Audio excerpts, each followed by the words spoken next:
왕이신 나의 하나님, 내가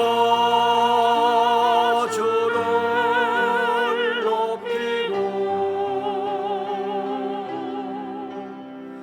영원히 주의 이름을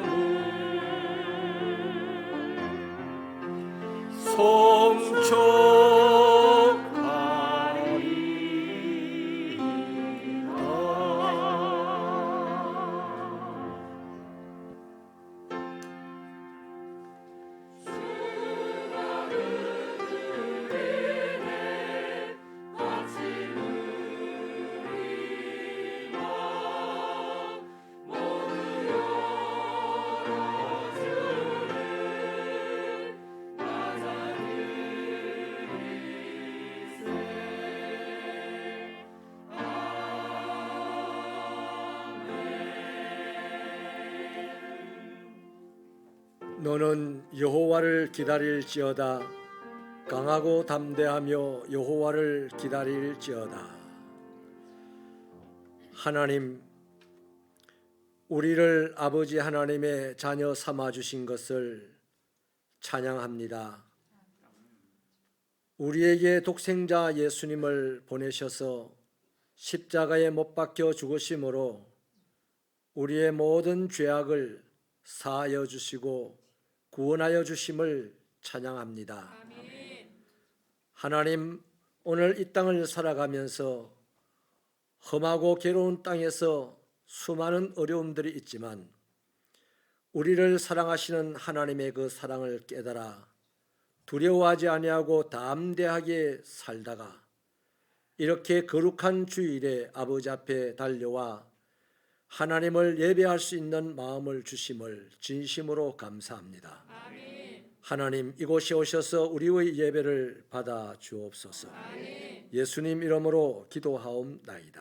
아멘.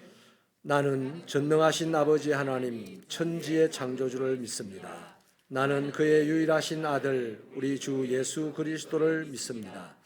그는 성령으로 잉태되어 동정녀 마리아에게서 나시고 본디오 빌라도에게 고난을 받아 십자가에 못 박혀 죽으시고 장사된 지 사흘 만에 죽은 자 가운데서 다시 살아나셨으며 하늘에 오르시어 전능하신 아버지 하나님 우편에 앉아 계시다가 거기로부터 살아있는 자와 죽은 자를 심판하러 오십니다.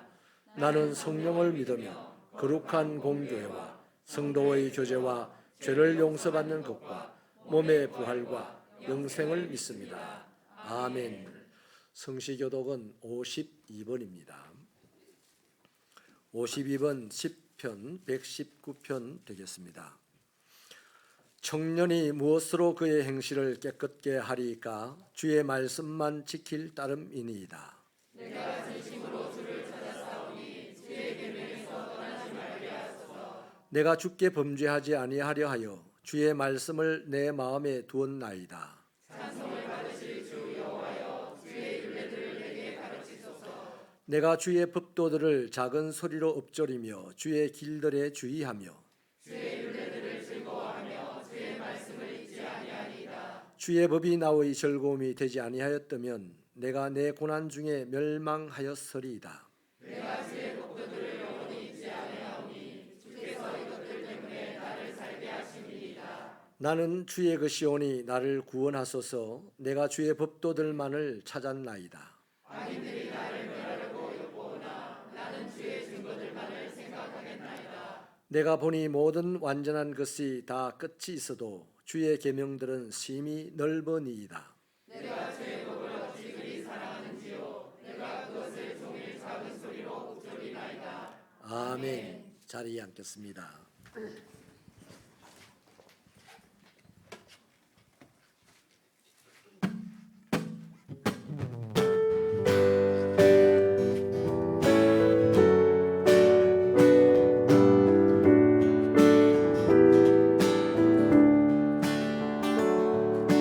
선한 목자 되신 우리 주 항상 인도하시고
우리를 향한 이끄신 사랑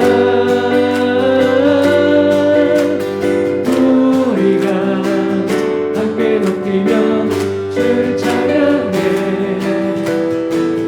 할렐루야 하나님께 영광 언제나 나를 향한 나를 향한 신실한 사랑 우리를 향한 주 크신 사랑 우리가 함께 높이며 주를 찬양해 할렐루야 하나님께 우리 한 번 더 언제나 나를 향한 언제나 나를 향한 신실한 사랑 우리를 향한 크신 사랑 우리가 함께 높이며 주를 찬양해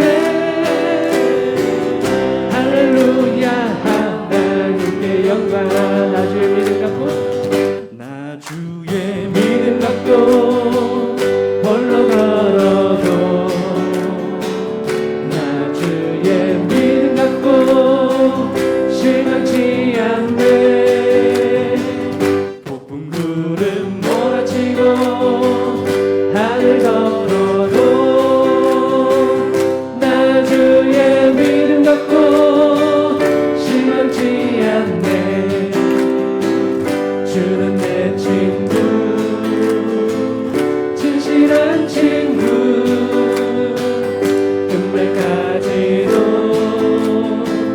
주의 지하리 폭풍 구름 몰아치고 하늘 덮어도 나 주의 믿음 갖고 실망치 않네 한번 나 주의 믿음 갖고 나 주의 믿음 갖고 홀로 걸어도 나 주의 믿음 갖고 실망치 않네 폭풍 구름 몰아치고 하늘 덮어도 나 주의 믿음 갖고 실망치 않네 주는 내 친구 진실한 친구 끝날까지도 주의 지하리 폭풍 구름 몰아치고 하늘 덮어도 나 주의 믿음 갖고 실망치 않네 아멘. 우리 함께 이 시간 마지막 곡 찬양하실 때에 우리 그 선하신 목자 온전히 따라가겠노라고 우리가 함께 다짐하면서 이 찬양을 불렀으면 좋겠습니다.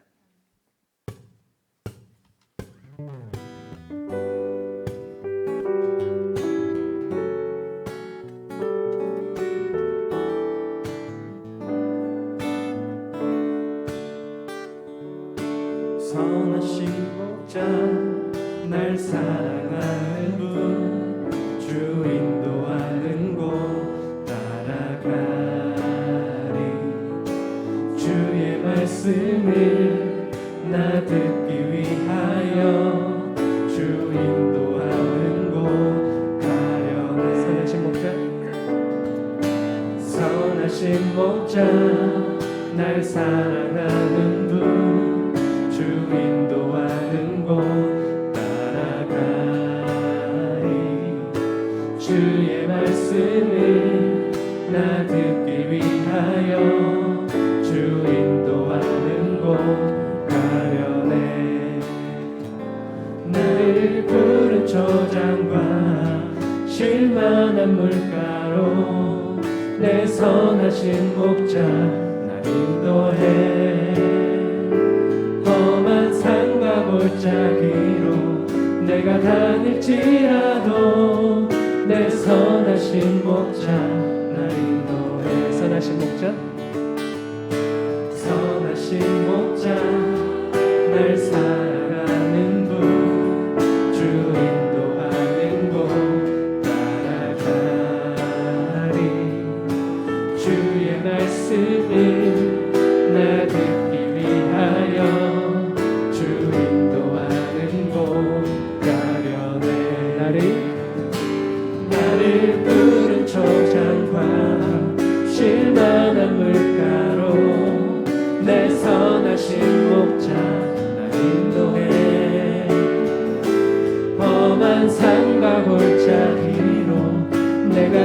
다닐지라도 내 선하신 목자 나를 인도해. 나를 푸른 초장과 나를 푸른 초장과 쉴만한 물가로 내 선하신 목자 날 인도해.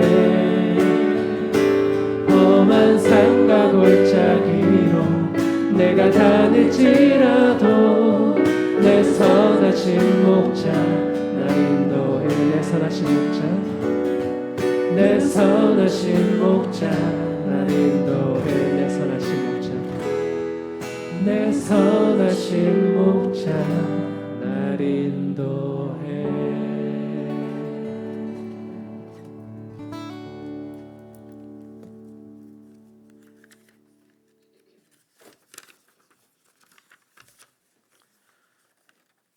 사랑의 하나님, 은혜의 감사와 찬송을 드립니다.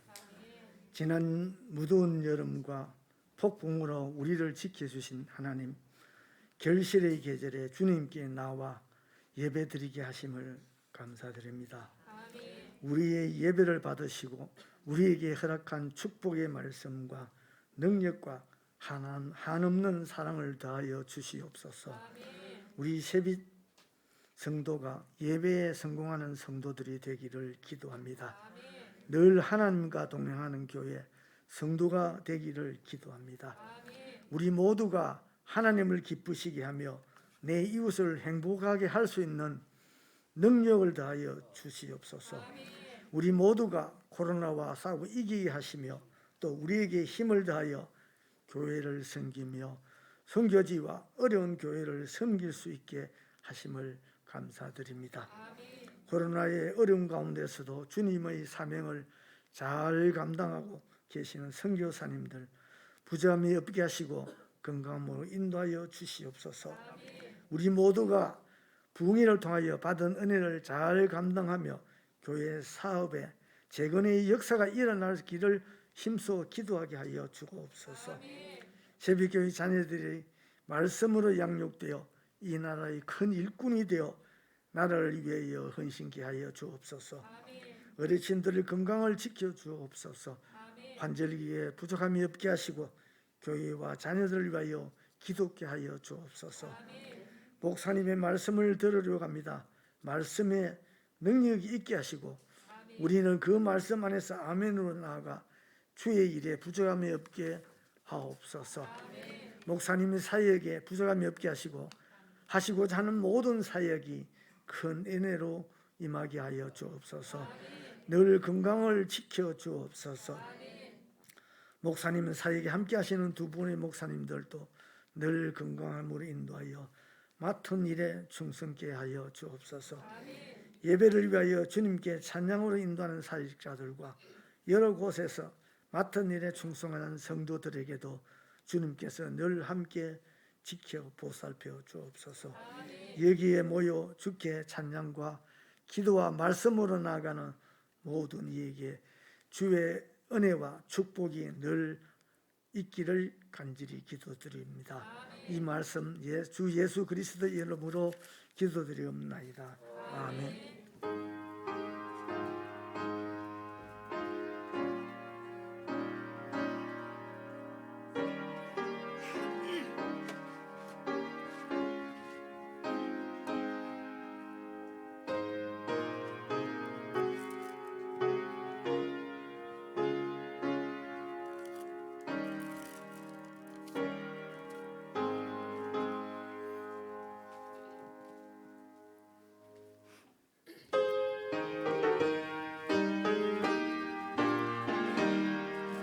영광을 받으신 마녀의 주여 우리가 명령을 따르리다.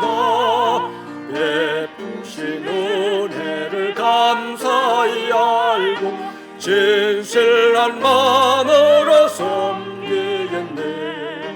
그 주의 은혜 주시는 대로 영원히 받들어 섬기겠네.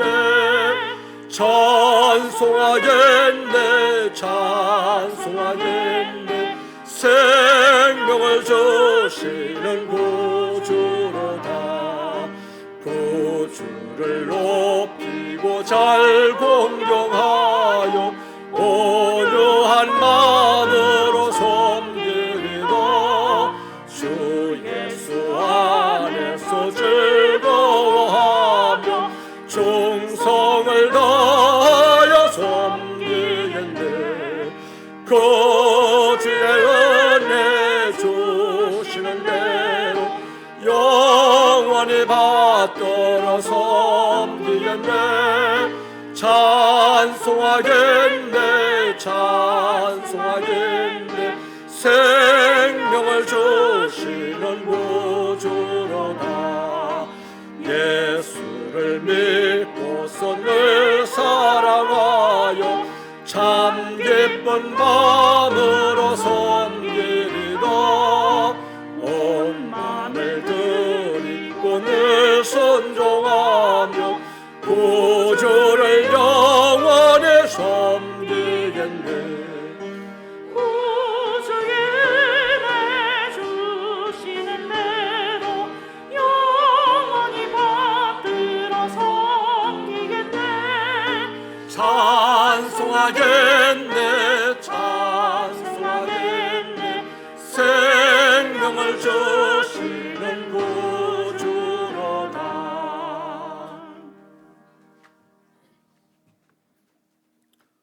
험한 세상 삶의 환경 속에서 수만 가지 일들을 경험하면서도 하나님의 자녀가 된 도리를 다하고 하나님의 뜻을 이루기 위하여 최선을 다하며 살아가다가 이렇게 주신 믿음 붙잡고 이날을 지켜 하나님을 예배하는 자리에 달려와 이 거룩한 순서를 쫓아서 세상에서 수고하고 땀 흘려서 얻어진 물질을 아브라함처럼 야곱처럼 이삭처럼 그렇게 구별하여 하나님 앞에 예물로 드립니다. 하나님, 여기 11조와 감사 예물과 선교 장학 예물과 1000번째 기도의 제물과 건축 예물과 특별히 가정재단을 쌓고 드린 예물과 또 전쟁과 기근으로 말미암아 고통받는 세상의 모든 나라의 어린 영혼들을 생각하며 정성을 모은 예물들을 아버지 앞에 드렸습니다. 하나님의 자녀가 되어서 아버지 말씀을 따라서 하나님의 약속을 믿고 이렇게 제목제목 달고 아버지 앞에 예물을 드리오니 하나님 이 시간 하늘문을 활짝 여시고 하나님의 기쁨으로 이 예물을 받아 주시옵소서. 드린 자의 손길마다 그들의 심령마다 가정마다 직장과 사업터마다 그들의 기도의 제목마다 하나님의 기쁨을 허락하셔서 날마다 앞장서 가시고 일을 행하시고 성취하셔서 공급하시는 하나님을 경험하여 아브라함처럼 이삭처럼 야곱처럼 사람들에게 복을 받은 사람이라고 하나님의 사람이라고 칭송을 받는 귀한 종들이 되도록 은혜를 베풀어 주옵소서.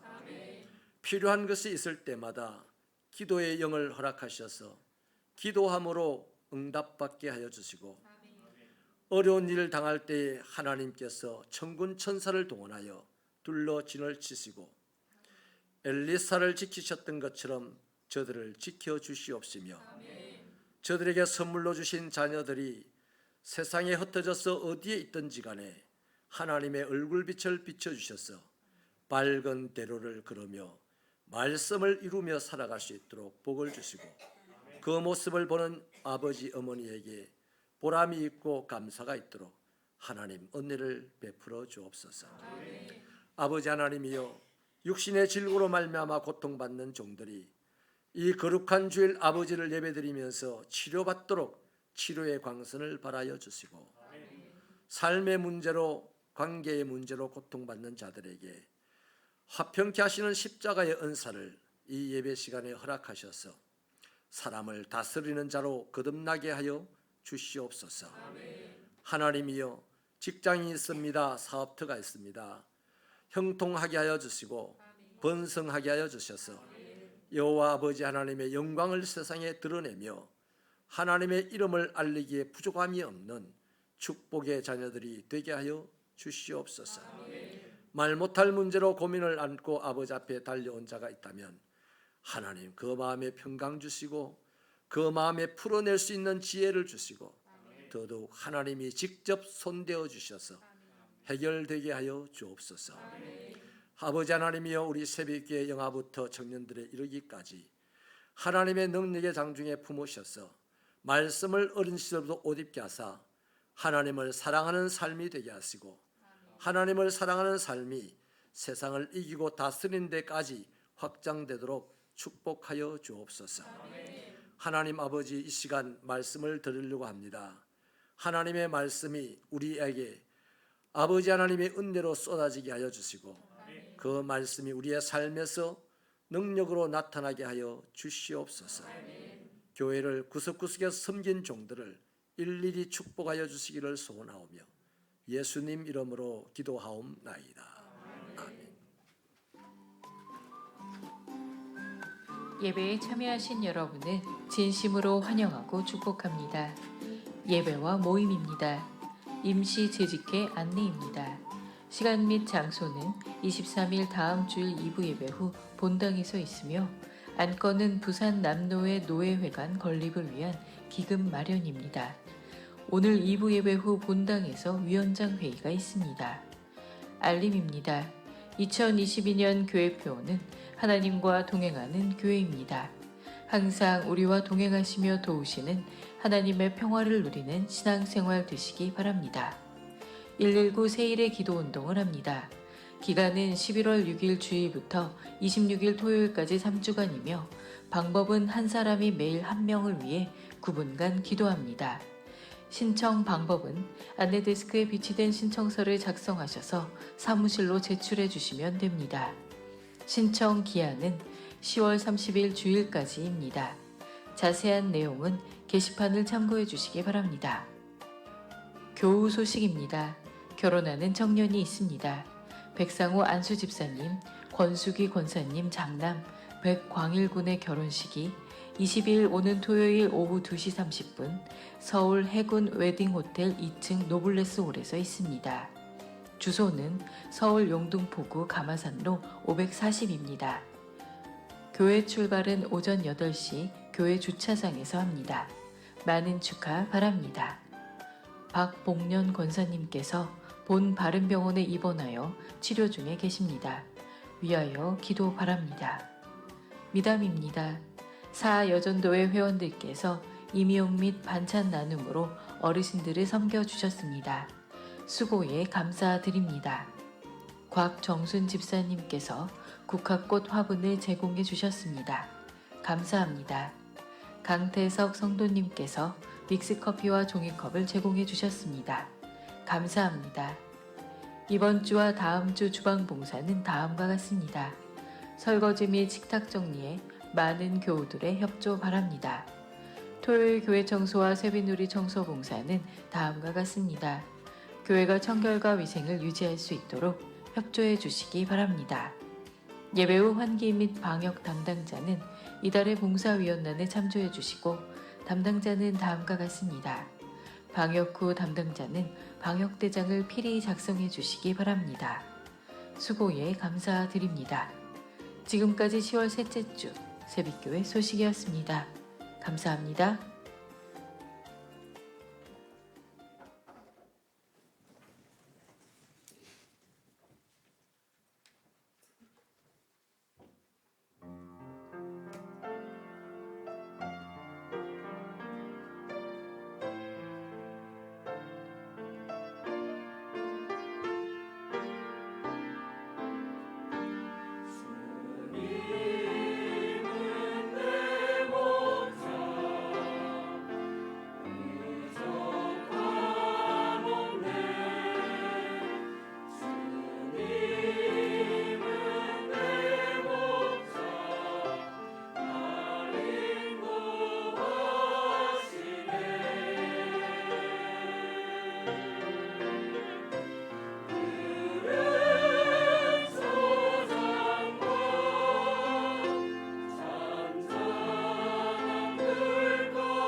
하나님의 말씀은 요한복음 4장 20절부터 24절입니다. 요한복음 4장 20절부터 24절 말씀. 이 계시의 말씀을 다 함께 읽으시는 동안에 하나님의 신령하시고 복 주시는 음성 듣게 되기를 바랍니다. 시작. 우리 조상들은 이 산에서 예배하였는데 당신들의 말은 예배할 곳이 예루살렘에 있다 하되이다. 예수께서 이르시되 여자여 내 말을 믿으라. 이 산에서도 말고 예루살렘에서도 말고 너희가 아버지께 예배할 때가 이르리라. 너희는 알지 못하는 것을 예배하고 우리는 아는 것을 예배하노니 이는 구원이 유대인에게서 남이라. 아버지께 참되게 예배하는 자들은 영과 진리로 예배할 때가 오나니 곧 이때라. 아버지께서는 자기에게 이렇게 예배하는 자들을 찾으시느니라. 하나님은 영이시니 예배하는 자가 영과 진리로 예배할지니라. 아멘. 예, 이 시간에 함께 신앙생활하기로 하고 등록을 하신 분이 있어서 소개를 하려고 합니다. 예, 호명받으시는 분 잠깐만 자리에서 일어나 주시면 감사하겠는데요. 한상명 성도님, 네, 기도하시겠습니다. 하나님 감사합니다.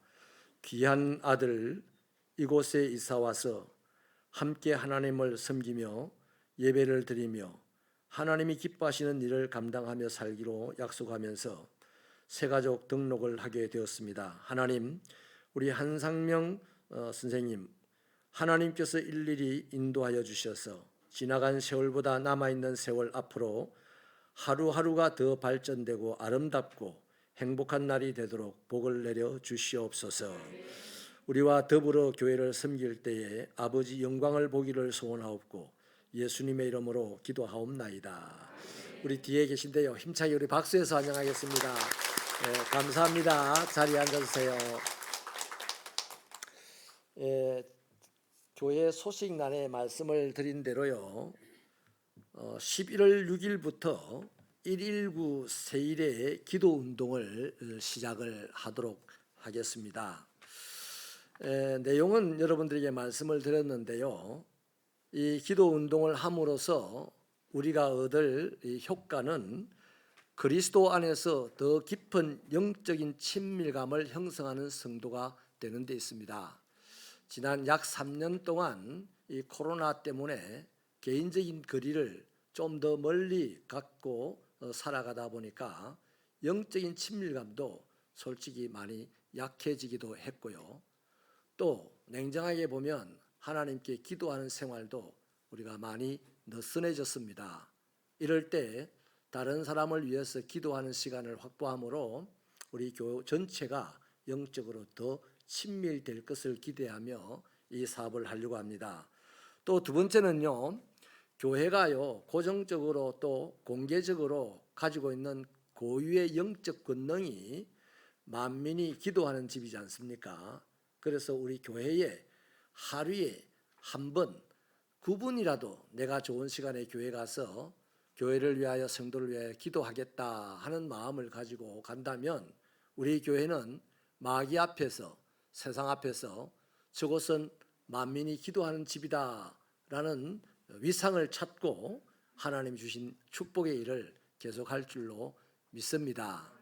아이고 진주 사는데 내가 어떻게 하루에 한 번씩 오겠냐, 이런 분들을 위해서 교회에서 15km 밖에 거주하는 분들은 자기 집에서 꼭 정한 시간에 여기 새벽, 오전, 오후, 저녁 이 4번의 시간 중에 하나를 꼭 정하셔서 그 약속을 잊지 말고 기도해 주시고, 기도 일지를 대단한 건 아닙니다. 기도했다 안 했다 하는 표시하는 것을 11월 6일 시작한 날부터 주간 단위로 나누고 교부하고 제출받는 걸로 이 일을 정확하게 진행하려고 합니다. 새벽교회 성도 여러분, 기도하는 사람이 되십시다. 하나님의 집을 사랑하는 사람이 되십시다. 그래서 이 마지막 때에 지역과 민족을 또 열방을 위해서 끊임없이 주의 일이 드러나는 그런 교회가 되어지는 우리 교회가 되기를 소원합니다. 또 한 분 광고가 다음 주에 나갑니까? 다음 오는 화요일 날 우리 최기병 집사님이 울산으로 이사를 하게 되는데 정말로 참 믿음 밖에 사시다가 교회 출석하셔서 10년이 넘는 세월 동안 우리 교회 집사님이 되시고 많은 수고를 하시다가 이제 울산으로 이사를 하시는데요. 여전히 우리 교회 집사로서 또 출석을 할 텐데 이사하시는 우리 집사님에게 축하해 주시고 또 격려해 주시면 감사하겠습니다. 아마 지금 1층에서 예배를 드리는 줄 알고 있습니다. 만나시면 축하해 주시기를 바랍니다. 맥스 루카도라고 하는 사람이 은혜를 만끽하는 비결이라는 책을 썼는데요. 그 책 안에 나무꾼 이야기 하나가 나옵니다. 한 나무꾼이 나무를 하러 갈 때마다 아들을 데리고 갔습니다. 자기의 업을 이어받기를 바랬으죠. 그런데 이 아들은 아버지와 함께라도 숲속에 들어가는 것이 늘 두려웠기 때문에 부담스러워하고 힘들어했습니다. 숲속에는 유령이 산다는 소리를 어릴 때부터 들었거든요. 그래서 아버지는 어느 날 아들에게 자신이 메고 다니는 이 나무꾼을 상징하는 이 목도리를 아들의 목에 걸어주면서 이런 말을 합니다. 아들아, 이 목도리를 보는 순간 유령은 다 도망갈 거다. 그리고 너는 이 목도리 때문에 훌륭한 나무꾼이 될 것이다. 이렇게 격려를 해 주었습니다. 이 아들이 이때부터요 목도리 풀지를 않았어요. 목도리를 하고 천지를 돌아다니면서 나는 나무꾼이라고 자기를 소개하는 것을 즐거워했습니다. 유령도 두려워하지 않았습니다. 그런데 정작 이 아들은 나무는 한 번도 패 넘긴 적이 없어요. 그렇습니다. 진정한 나무꾼은 나무를 넘어뜨려야 나무꾼입니다. 이 얘기 속에서 저는 오늘 이 시대를 살아가는 그리스도인을 보면서 진정한 그리스도인, 진정한 신앙이 어떤 사람인가라는 것을 생각하게 해준다는 차원에서 소개를 해드렸습니다. 여러분, 우리들도 신앙인으로서 다양한 목도리를 하고 삽니다. 신앙의 목도리를 하고 살죠.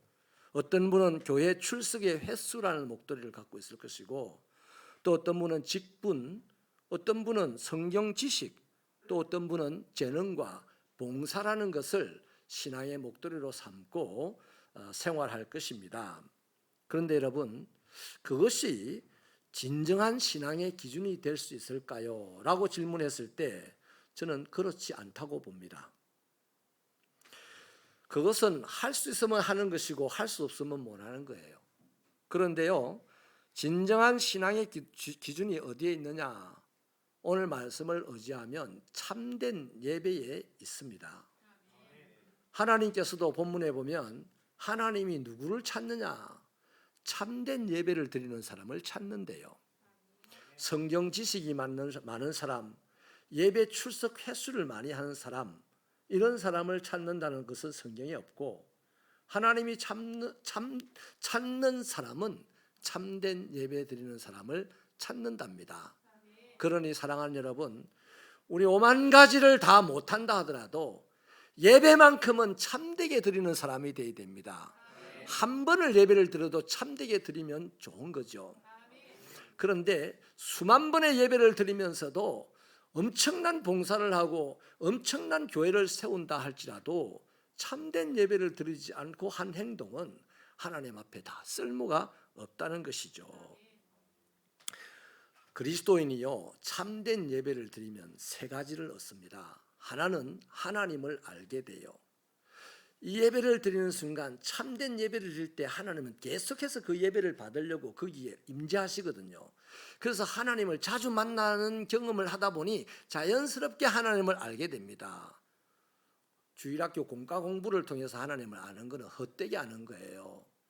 하나님이 찾아오셔서 자주 만나고 영적으로 자주 만나서 하나님을 점점 경험하다 보면 알게 되는, 자연스럽게 알게 되는 그 알미 세상을 살아가는 힘이 되는 거예요.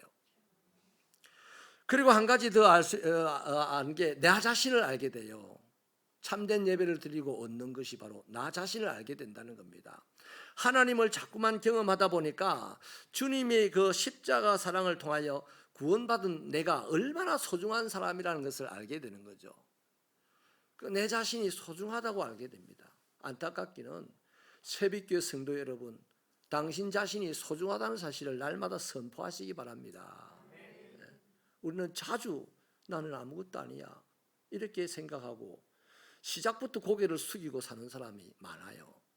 근데 우리는 고개를 빡 도마뱀처럼 들고 말이죠, 가슴을 쫙 펴고 살아가는데 돈이 많아서가 아니에요. 많이 배워서가 아닙니다. 예수님이 나 때문에 십자가를 지고 죽으셨기 때문에 내가 가슴 펴고 사는 겁니다. 고개 들고 사는 겁니다. 할렐루야. 돈 때문에 고개 들면 나보다 돈 많은 사람 만나면 기죽어 버려요. 배운 지식 때문에 고개 들고 살면 서울대학 나온 사람이 우리 교회 오면 우리 전부 다 엎드리고 기어다녀야 돼. 그런데 서울대학을 나와도 기업가가 찾아와도 오지도 않겠지만 대통령이 우리 교회 찾아와도 나는 고개를 바짝 쳐들고 가슴을 첫 펴고 그들을 만나겠어요. 왜? 예수님이 나를 위해서 죽어주셨기 때문에. 이것을 참된 예배를 드릴 때 아는 거예요. 또 마지막 한 가지를 아는 게 뭐냐면 하나님의 이 주권이 들어오기 때문에요, 내 영혼이 치유를 받고요, 내 삶의 변화가 일어나는 겁니다. 참된 예배의 순간에만 하나님이 들어오시기 때문에 그때 하나님이 들어오시면 내가 예배를 드리러 올 때 내 안에 불안과 염려와 슬픔과 분노 같은 것들이 있었다 할지라도 참된 예배를 드리는 순간 하나님이 내 안에 들어오면 불안과 염려와 슬픔과 분노 같은 것은 잊지를 못하고 떨어져 나가게 됩니다. 대신에 그 자리에 하나님이 공급하시는 용기와 담대함이 솟아나는 거죠. 그래서 예배당 문을 열고 세상을 나갈 때는 한 판 더 싸우겠다고, 어제 내가 KOP하고 왔지만은 오늘 다시 한 판 더 싸우겠다고 나갈 수 있는 사람이 되는 거죠. 그래서 참된 예배를 드리면 하나님을 알고 나 자신을 알고 또 세상과 싸워서 이길 용기를 갖게 된다는 것입니다. 그걸 얻는다는 거죠. 여러분, 지금까지 저와 여러분은 오랜 세월 동안 예배를 드려왔는데도 영적으로 얻은 것도 별로 없고 아무런 변화도 일어나지 않은 것 같습니까? 죄송하지만 참된 예배를 오늘부터 드리십시오. 참된 예배를 드리는 순간순간 이런 것들을 얻게 됩니다. 오늘 본문의 사마리아 여인이 그런 사람이잖아요. 이전에 남편이 5명이나 있었대요. 지금 사는 남자는 남편이 아니고 결혼할까 말까를 지금 재어보는 동거인이랍니다. 이 여인은 자신의 행실이 부끄러워서 동네 사람들과 함께 할 수가 없었습니다. 그래서 물을 떨어가는 것조차도 아무도 다니지 않는 정오의 시간에만 우물에 갈 수 있었을 정도였습니다. 이 여인이요, 지금까지 관습을 따라서 예배를 드려왔어요. 꾸준히 예배를 드렸습니다. 안식일마다 예배를 드렸습니다. 그런데 여전히 마음에 안정이 없고요, 항상 불안했습니다. 땅에 떨어져 버린 자존감으로 깊은 절망감에 빠져 있었습니다. 구원과는 전혀 관계도 없는 삶을 살고 있습니다. 매일같이 예배를 드리는데 구원과 관계없는 사람이 바로 이 여인이었습니다. 우리들은 무엇이 문제입니까? 예배가 문제입니다. 자기가 드린 예배가 문제예요. 이 여인은 한 번도, 매일같이 예배를 드렸지만 한 번도 참된 예배를 드린 경험이 없었습니다. 이 여인에게는요, 잘못된 성전관이 있었고 잘못된 예배관이 있었습니다. 그래서 이 여인은 하나님도 몰랐고 자신도 몰랐고 자신의 삶도 끊임없이 변화되지 않았습니다. 이 여인이 잘못된 성전관을 가지고 있다는 증거가 20절에 있어요. 우리 20절을 힘차게 읽어봐 주시겠습니까? 시작.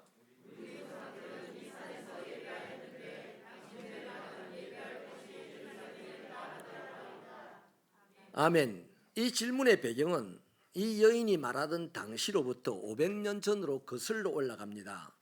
기원전 536년에 이 이스라엘 백성들이 바벨론 포로에서 해방을 받아서 예루살렘으로 돌아와요. 그래서 이 사람들이 예루살렘에서 모든 일보다 먼저 하나님의 성전을 짓기 시작합니다. 이때 북쪽의 사마리아인들이 유대인들에게 와가지고 우리도 같이 짓자 이럴 때 유대인들은 이 개 같은 것들이야 하면서 안 해 이랬어요. 그래서 할 수 없어서 사마리아인들은 이 거리심산에다가 성전을 지어요. 그때부터 유대인들은 사마리아인을 개로 여겼습니다. 사람 취급을 안 했어요. 그래서 수백 년 동안 그것이 이어져 오니까 사마리아인들조차도 세계 속에서 자신들의 정체성은 우리는 개 같은 사람이다. 하나님에게 버림받고 하나님에게 버림받은 땅에서 사는 사람들이다. 이렇게 스스로 생각하고 살면서 하나님을 여전히 예배를 드렸습니다. 어디서? 거리심산에서. 그때부터 유대인들은 예루살렘에서 하나님은 예배를 받으신다라고 생각을 했고 사마리아인들은 거리심산에서 하나님 예배를 받으신다 이렇게 생각을 했던 거죠. 바로 이런 차원에서 이런 생각을 이런 예배관, 이 성전관을 가지고 예수님에게 이 여인이 질문을 했던 것에 대한 예수님의 대답은요. 이 산에서도 말고 예루살렘에서도 말라 이렇게 하죠. 이거는 예배를 드리지 말라는 말씀이 아니라 예수님은 여인에게 가르쳐 주기를 장소가 아니라 참된 예배를 드려야 한다는 것을 가르쳐 주고자 한 말입니다. 그러니까 참된 예배는 어떤 성전에서 예배를 드리냐가 아니라요. 하나님이 계신 곳에서만 가능하다는 겁니다. 그러니까 저와 여러분은 사명이 있어요. 우리가 재직의 직분을 받고 우리가 부서장의 직분을 받는 이유가 뭡니까? 이곳이 하나님이 계신 곳으로 만들라고 직분을 준 겁니다. 여러분이 찬양을 하는 이유가 뭡니까? 이곳이 하나님이 오시라고 찬양을 하라는 겁니다. 아멘. 하나님이 계셔야만 참된 예배가 시작되거든요. 여러분, 옛날 솔로몬도 이 부분에서 명확하게 말을 했습니다. 열왕기상 8장 27절에 보면 솔로몬이 성전을 봉헌하면서 기도를 드린 내용인데요. 하나님이 참으로 땅에 거하시겠습니까? 하늘과 하늘들의 하늘이라도 주를 용납하지 못하겠거든 하물며 내가 건축한 이 성전이겠습니까? 이래요. 무슨 말이냐면 내가 아무리 금으로 이 성전을 지어도 하나님이 계시기에는 이곳은 더러운 곳이다 이거예요. 이것은 가치가 없는 곳이다 이 말입니다. 그런데 많은 사람들이 성전을 지어놓고 내가 지었지 않습니까? 하니 거기에 하나님이 민망해서 오시겠어요? 안 오죠.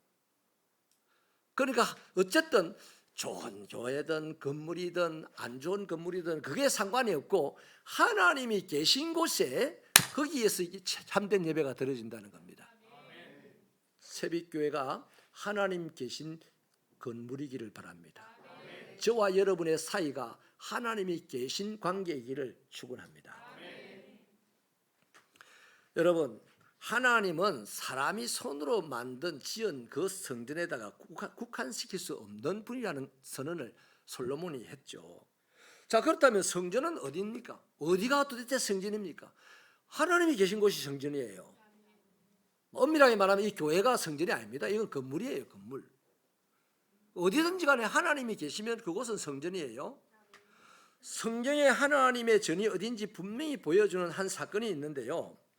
야곱이 하나님을 예배 잘 드리던 저거 집에서 죄짓고 도망을 가요. 어디로 갑니까? 베델 광야로 갑니다. 거기서 잠을 자다가 꿈을 꿨는데 하나님을 만났습니다. 이 사람이 일어나서 말하기를 여호와께서 과연 여기 계시거늘 내가 알지 못하였습니다 그래요. 그리고 그때부터 그곳 이름을 베델이라고 부릅니다. 거기 건물도 없어요. 건물은커녕 주택도 없어요. 그냥 광야입니다. 거기를 베델, 하나님의 집이라고 말해요. 거기가 뭐다? 사람들은 사람 살 수 없는 광야라고 하지만 그리스도인은 거기를 하나님의 집, 성전이라고 말할 수 있는 겁니다. 할렐루야. 여러분, 여기서 우리에게 주는 메시지가 뭡니까? 하나님은 성전은 하나님이 계시냐 하는 게 중요한 문제지 건물이 중요한 게 아니라는 겁니다. 그러니까 500억을 지어서 건물이 되어서 교회에 붙여놓은 그것은 엄청나게 신령하고 성스러운 곳이고 양철 쪼가리 얹어가지고 펄럭펄럭하는 텐트를 치놓고 성전이라고 뭐 무슨 교회라고 써놓은 거는 아이고 여기는 하나님도 안 계시. 이거는 말도 안 되는 성전관을 가지고 있는 겁니다. 올바른 성전관은 건물이 있거나 없거나 하나님이 계신 곳이 성전이고 하나님이 안 계신 곳은 성전이 아니다. 그러니 저와 여러분이 모인 이곳이 성전이 되기를 주님 여러분 축원합니다. 하나님이 이곳에 계시기를 간절히 바라고 하나님의 치맛자락, 바지자락, 아무튼 하나님의 옷을 붙잡고 팍 끌어당기는 그 사역이 부수장들의 사역이 되고 찬양하는 사역이 되기를 축원합니다. 여러분, 뭐 정리를 하자면 아무리 훌륭하게 지어진 건물이라 할지라도 하나님이 계시지 않으면 그건 교회가 아닙니다. 저거 교회입니다. 저거 교회. 비록 들판이라 할지라도 하나님이 임재해 계시면 거기가 성전입니다. 이것이 오늘 사마리아 여인에게 예수님이 가르쳐 주시는 내용이죠. 바른 성전관을 가르치는 거예요. 또 이 여인에게 잘못된 예배관도 있었는데요. 22절을 같이 읽어보실까요? 22절 시작. 너희는 알지 못하는 것을 예배하고 우리는 아는 것을 예배하노니. 아멘. 말씀드린 대로 여인은 지금까지 예배를 드려왔다고 했죠. 하지만 자신이 예배 드리는 그분이 어떤 분인지를 이 여인은 몰라요. 안타까운 일이죠. 이 사마리아 사람들은 예배를 드리긴 드리는데 어디에 근거를 하고 예배를 드리냐면 모세 오경을 근거로 해서 예배를 드립니다. 모세 오경만 하나님의 말씀으로 인정을 했었어요. 그러니까 이 선지자들의 글들은 그들은 무시했습니다. 선지자들은 하나님이 불러내어서 모세 오경을 풀어낸 것이 바로 선지자들의 글입니다. 예언서들을 보면요, 모세 오경의 내용을 다 풀어나가는 겁니다. 그런데 사마리아 사람들은 이걸 무시해 버렸어요.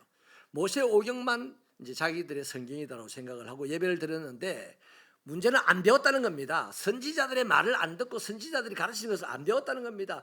자기들이 알고 있는 모세 오경만 집착을 하다 보니까 자기들이 믿는 하나님이 어떤 분인지도 몰라요. 몰라요. 그렇기 때문에 여러분, 예배의 대상인 하나님을 모르고 그들이 예배를 드렸기 때문에 그들이 참된 예배를 드린다는 것은 불가능하고, 그래서 그들이 하나님을 아는 것도, 자신들을 아는 것도, 자신들이 자신들과 하나님을 아는 것이 불가능하다는 얘기죠. 그러니까 변화가 될 수 있다 없다? 없는 거죠. 이 여인이 그렇게 예배를 드리고도 여전히 변화를 받지 못하고 불안과 원망과 아픔 속에서 살았던 거죠. 자, 그렇다면 여러분, 어떤 예배가 참된 예배겠습니까? 두 가지 말씀을 드릴게요. 참된 예배자는 하나님을 바라봅니다. 하나님의 말씀에만 귀를 기울입니다. 자, 첫째로요, 하나님을 아버지라고 부르는 예배가 참된 예배입니다.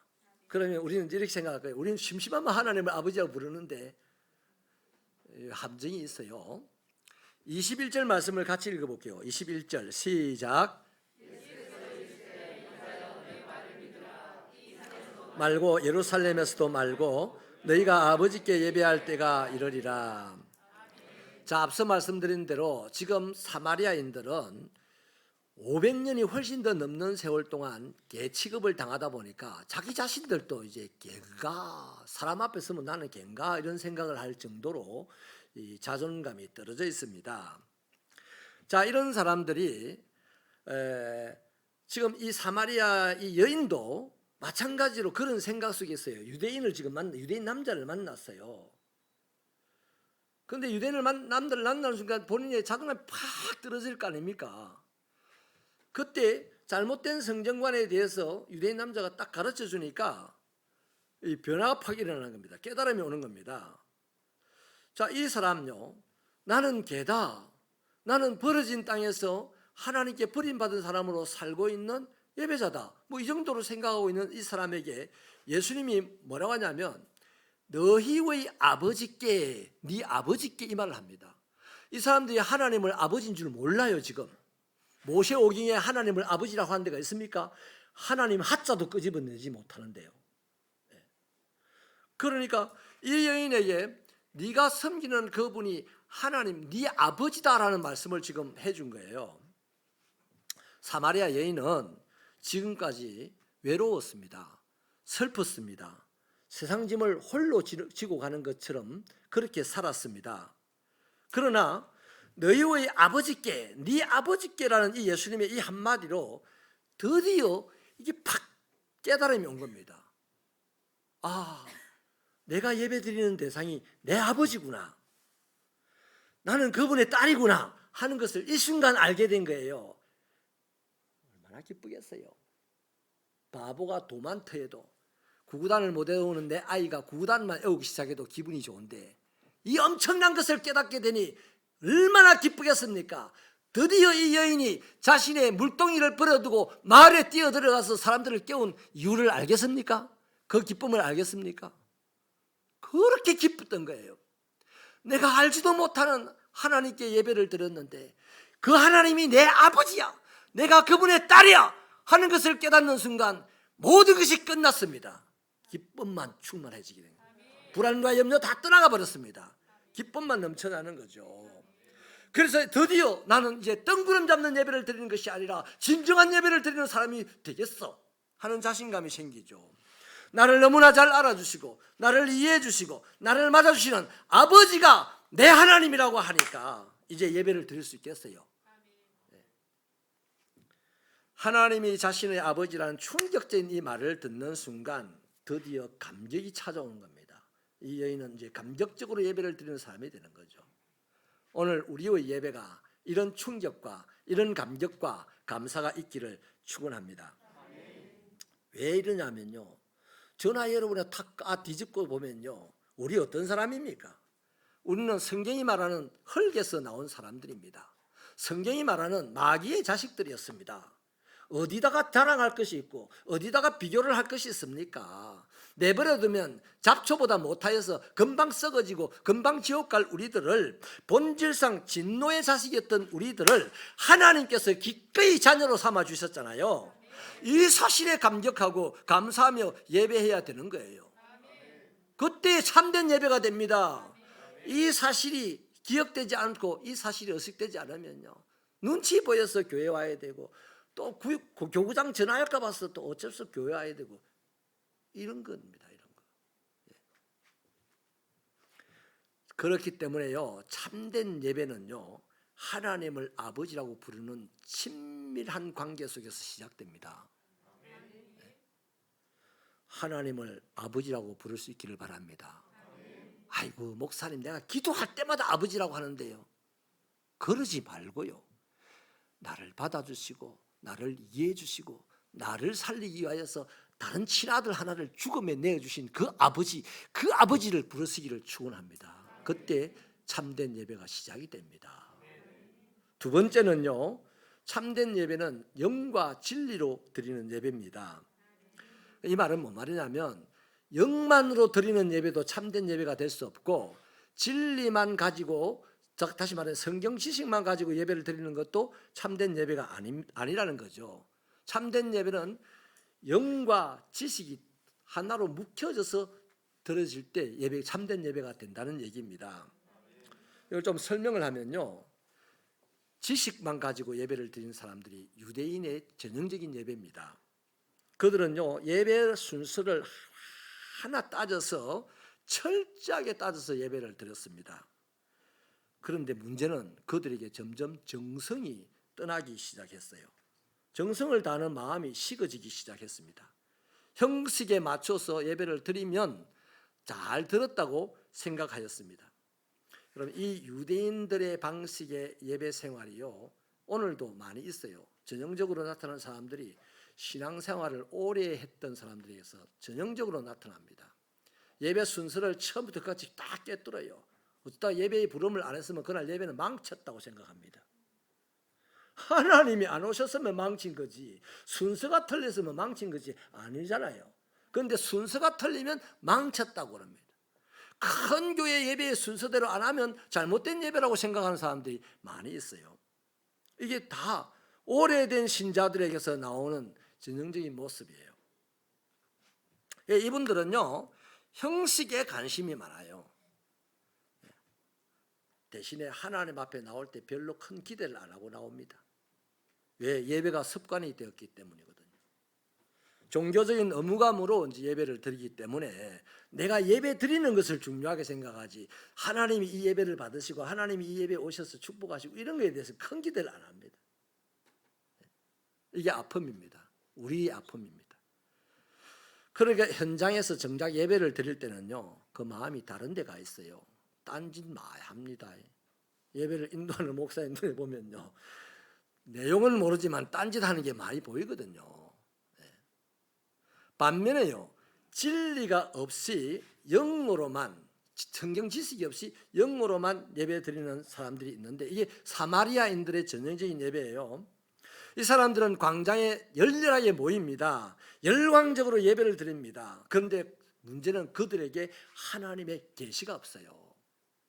왜? 이 사람들은 선지자들에게 배우는 것을 포기했던 사람, 싫어했던 사람들이거든요. 오늘도 한국 교회 성도들의 문제가 성경 공부를 안 하는 것이 치명적인 문제가 되고 치명적인 비극을 몰고 올 가능성이 있는 점이 되는 부분입니다.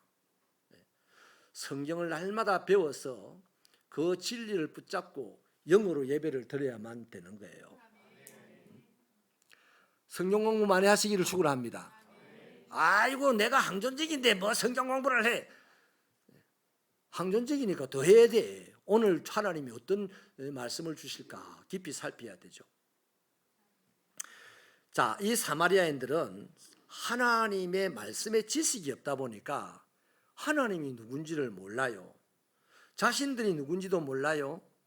여러분 그 전형이 성경에 있습니다. 출애굽기에 보면 금송아지 사건이 나오죠. 거기에 보면 그 사람들은 그 금송아지를 만들어 놓고 막 춤을 추면서 열광적으로 예배를 합니다. 찬양을 드립니다. 그런데 가짜 예배잖아요. 가짜 예배잖아요. 금송아지를 하나님으로 알았다는 사실이 뭡니까? 지식이 없다는 얘기잖아요. 영어로는 예배를 들었어요. 열광적으로 들었어요. 그런데 지식이 없으니까 결국 하나님이 받으신 참된 예배는 못됐다는 겁니다. 이렇게 볼 때요, 우리에게는 영어로 또 동시에 진리로 드리는 예배가 회복되어야 될 때입니다. 특히 이 3년여간에 걸친 코로나 이 진통을 겪고 난 이 이후 그리스도인들 세대가 하나님의 능력으로 이 세상을 지배하며 살 것이냐, 아니면 하나님의 능력이 없이 교회인 척 하다가 세상에 오만 자리를 얻어맞고 살 것이냐, 정립력이 됩니다. 영과 진리를 합하여 예배를 드리는 참된 예배자들은 주님이 오신다까지 세상을 다스리며 살 것이고, 그렇지 않는 자들은 세상의 밥이 되어서 살게 될 것입니다. 그래서 여러분, 우리는요, 예배의 형식도 갖추어야 할 뿐만 아니라 하나님을 향하여서 온 마음과 정성을 다 쏟아넣는 그런 예배를 드려야 됩니다. 이제부터 우리 새벽교회 그런 참된 예배를 드리는 이 곳이 되기를 축원합니다. 자, 그러려면요, 참된 예배를 드리기 위해서 우리에게 두 가지가 회복되어야 돼요. 하나는 예배의 영성이 회복되어야 됩니다. 예배의 영성이라고 하니까 대단히 신학적인 것 같지만요, 간단합니다. 예배의 자리에 나올 때 하나님을 바라보고 기대하는 마음이 예배의 영성이에요. 우리 하나님을 예배하러 나올 때 하나님을 바라봤습니까? 하나님 오늘 앞에서 인도하나 뒤에서 인도하나 이렇게 하나님 생각을 둘러봤나요? 교회 와서 하나님이 어디 계신가를 봤나요? 또 오늘 하나님이 나에게 뭐라고 하실지, 하나님 나에게 축복을 주실 거야 기대하는 마음으로 앉아봤나요? 내가 오늘 하나님 때문에, 임재하시는 하나님 때문에 내 삶이 변할 거야, 내 인생이 변할 거야, 저주의 자리에서 축복의 자리로 나갈 거야, 이런 마음을 가지고 조용히 주님 앞에 나아가 앉아봤나요? 예배의 영성이 회복되기를 축원합니다. 하나님을 바라보고 하나님을 기대하며 예배의 자리에 나오시는 영성이 있기를 축원합니다. 후닥닥 제발 좀 나오지 마세요. 토요일부터 준비하고 나오시면 얼마나 좋겠습니까? 그게 영성입니다.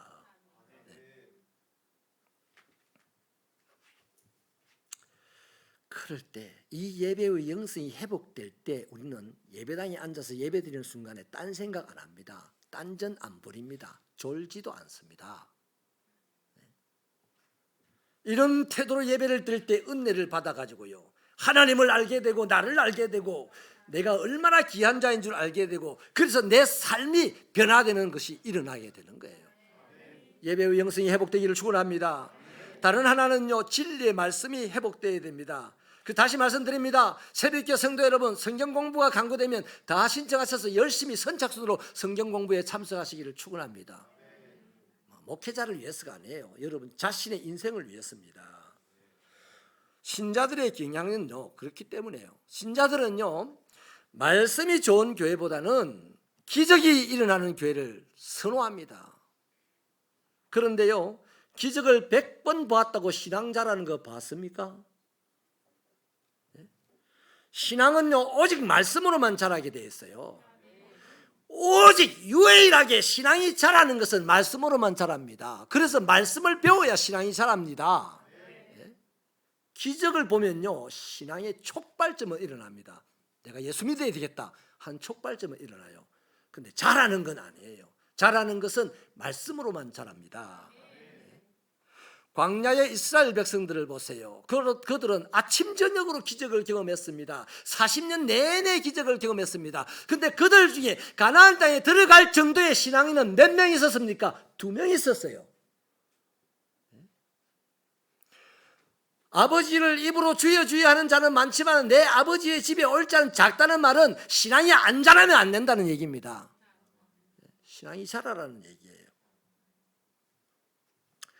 우리 한국 그리스도인들의 맹점이 바로 이겁니다. 신앙은 있어요. 그런데 신앙이 안 자라요. 그래서 신앙으로 싸워서 교회가 깨어집니다. 신앙으로 싸워서 나라가 황폐하게 됩니다. 이게 우리들의 맹점입니다. 솔직히 세상에 잘못했다고 고백해야 될 점입니다. 우리들이 신앙이 있어서 그 다음부터 신앙이 자라면 수십 명의 그리스도인으로도 대한민국을 해방시키는데 앞장서는 역사가 일어나지 않았습니까? 그런데 1,000만 명이 넘는 신앙인이 있는데도 불구하고 그들 때문에 나라가 황폐해진다는 것은 정말 이 시대를 살아가는 그리스도인 우리의 수치입니다. 기적이 많이 일어나기를 바라고 교회를 다니고 예수를 믿었기 때문에 우리의 신앙은 지금 다 거품입니다. 거품은 빨리 터져야 됩니다. 거품이 안 터졌는데 그 위에 올라갔다가 다 다치잖아요. 그래서 우리 교회들의 거품이 터지기를 바랍니다. 그리고 맨 땅에서 다시 올라가기를 축원합니다. 이제부터라도 예배 시간에 진리의 말씀이 내 안에 차기를 바랍니다. 채워지기를 바랍니다. 그래야만 하나님을 알게 되고 나를 알게 되고 내 삶이 변화되는 자리에 나갈 수 있게 되거든요. 자, 그렇다면 참된 예배를 드릴 타이밍이 어떠냐? 언제냐? 23절을 읽겠습니다. 23절 시작. 아버지께 참되게 예배하는 자들은 아버지께서는 자기에게 이렇게 예배하는 자들을 찾으시느니라. 이 말씀은요 과거의 삶이 어땠느냐, 과거에 어떤 예배를 들었느냐 이거를 문제 삼지 않겠다는 말씀입니다. 이제부터는 참된 예배를 드려라, 이걸 강조하는 말씀입니다. 그래서 우리 새벽교회도 어제까지 어떤 예배를 들었든지 어제까지 어떤 삶을 살았든지 그거는 주님이 문제 안 삼겠다니 오늘 이후로 참된 예배를 드리는 사람으로 거듭나기를 축원합니다. 말씀을 마치겠습니다. 우리는 사마리아 여인의 이날 이후의 삶을 얼마든지 추측해보고 짐작해볼 수가 있습니다. 예수님을 만나고 난 이후에 이 여인은 예배가 바뀌었습니다. 참된 예배로 바뀌었어요. 더더욱 그는 우물 속에 갇혀있는 신앙의 자리에서 벗어났습니다. 생각도 변했고 인간관계도 변했기 때문에 쫓아가서 동네 사람들, 자기 욕하는 사람들 다 깨워서 나올 정도의 리더십을 발휘할 수 있었잖아요. 또 삶도 변했습니다. 자신의 존재가 회복되었고 거룩한 마음이 이제 생겨났고 말씀이 회복되었고 이 여인이 이렇게 아름답게 변하게 된 촉발점은 바로 네 아버지께 참된 예배를 드릴 때가 온다, 그때가 이때다 하는 이 한마디 주님의 말씀, 그 말씀에 이 여인의 인생이 다 바뀌었어요. 우리 새벽교회 성도들의 인생이 이렇게 아름답게 바뀌기를 축원합니다. 축원합니다. 오랜 세월 동안 신앙생활을 해왔는데도 내 삶은 여전히 지쳐있고 우울하고 그런 경우가 얼마나 많습니까? 이제 우리는 어차피 예배를 드리러 왔는데 참된 예배를 드리는 사람으로 거듭나시기를 축원합니다. 참된 예배에만 하나님이 찾아오시고 참된 예배에만 하나님이 은혜를 주시고 참된 예배에만 그 사람의 인생을, 세상을 다스릴 인생으로 변화시켜 주십니다. 은혜 받은 체하고 예배 잘 드리는 체하고 세상을 다스리는 체하고 살던 거 이제 다 벗어버리고 은혜 받고 세상 이기고 세상 살리는 그런 그리스도인 되시기를 축원합니다. 하나님이 참된 예배를 드리는 자를 찾고 계실 때 우리 새벽교회 성도들이 거기에 헌신하여 이제 다시 시작되는 이 아름다운 하나님의 나라를 대한민국 땅에 보여주는 우리들이 되게 하여 주시옵소서. 예수님 이름으로 기도하옵나이다. 아멘. 다 같이 일어나셔서 431장 찬송하시고 축도로 예배를 마치겠습니다.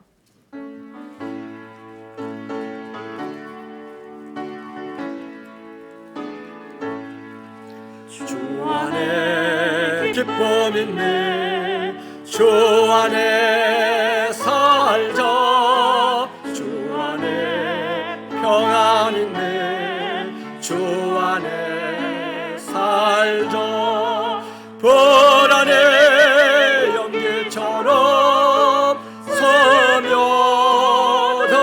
스며들어도 주 안에 사는 마음 기쁨 넘치네 주 안에 사랑 있네 주 안에 살자 주 안에 소망 있네 주 안에 살자 검푸른 성난 파도 내로 덮쳐도 주 안에 사는 마음 평안 넘치네 주 안에 영생 있네 주 안에 살자 주 안에 천국 있네 주 안에 살자 불길의 지옥처럼 솟아올라도 주 안에 사는 마음 생명 넘치네. 주 예수 그리스도의 은혜와 하나님 아버지의 크신 사랑과 성령님의 감화 감동 교통 충만 인도 깨닫게 하심의 은사가 오늘 또 그리스도인으로서 하나님을 참되게 예배하여 하나님의 임재를 경험하고 세상을 살리는 삶으로 나아가기로 다짐하는 종들의 머리 위에 저들의 가정과 직장과 사업터와 자녀들의 인생길 위에 박홍세빛교회의 사역들 위에 영원히 함께 하시기를 축원하옵나이다.